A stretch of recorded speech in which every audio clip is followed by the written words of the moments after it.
Jaws: The Revenge isn't a shark movie at all. It's one of the strangest spiritual films ever made. Everyone thinks Jaws 4 is terrible because it's illogical, tension-free, and filled with cut-rate special effects. They're right, but what they're missing is how these aspects make Jaws 4 a deeply spiritual film.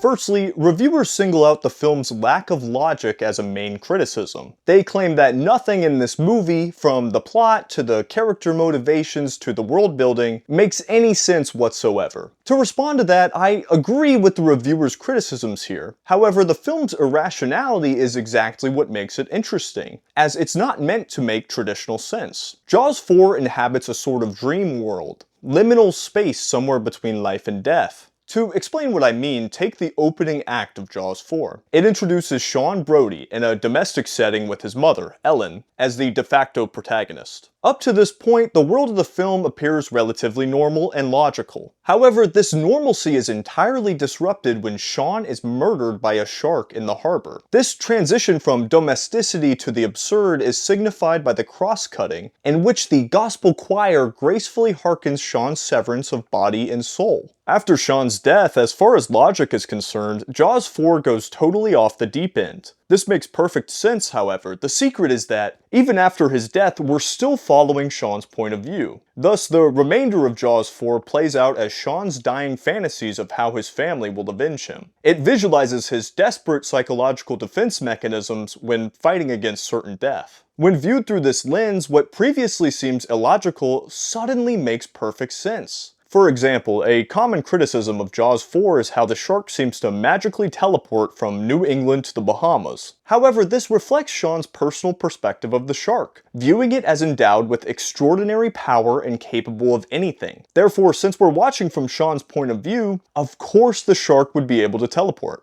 You're all the same! Complain, complain! Oh, shit!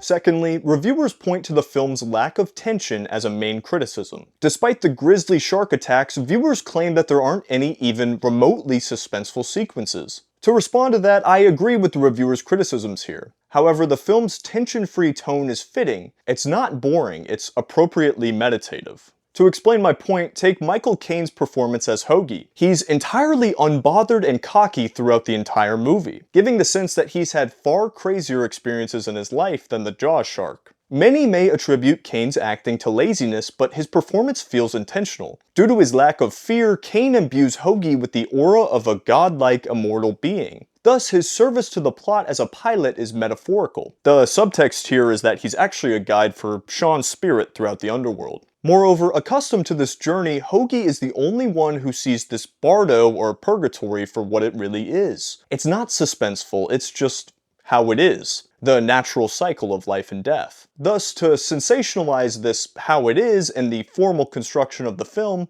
would be dishonest. Smile, you son of a...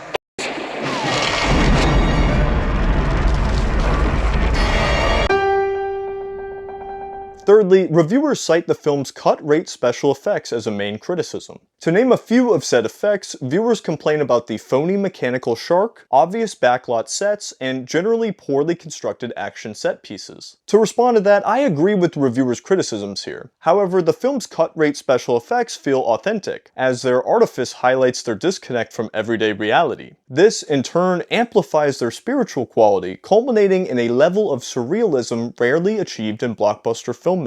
To explain what I mean, I will analyze the climactic final confrontation between the Brody crew and the shark. This sequence begins with a shot-reverse shot of Michael Brody shocking the shark with electrical impulses. Immediately, this quasi-electroshock therapy evokes a deeper psychological connection between the shark and the Brody family. From here, as the shark approaches, the sequence introduces three-way cross-cutting between a close-up of Ellen Brody, the approaching shark, and sepia-toned footage of Richard Brody from the original Jaws. As Richard Brody pulls the trigger, this activates a mini montage of the shark spontaneously combusting. Ultimately, there isn't any tangible plot reason for this explosion. Rather, the editing is purposefully avant-garde, as it illustrates the Brodies' compounding layers of familial rage. In this sense, what we're seeing is Sean's dying fantasy, where not just he, but his entire family can get revenge on the shark. In turn, that's why the rapid-fire succession of oddly composed exploding shark vignettes works so well. At a certain point, these models and props stop resembling a shark at all, and that's the intent. It's meant to show the purgatory zone disconnecting the shark from what it actually represents. It's not about man versus shark, it never was. It's about man versus wrathful deity. With this artifice revealed, the Brody family are finally able to move on to the higher plane.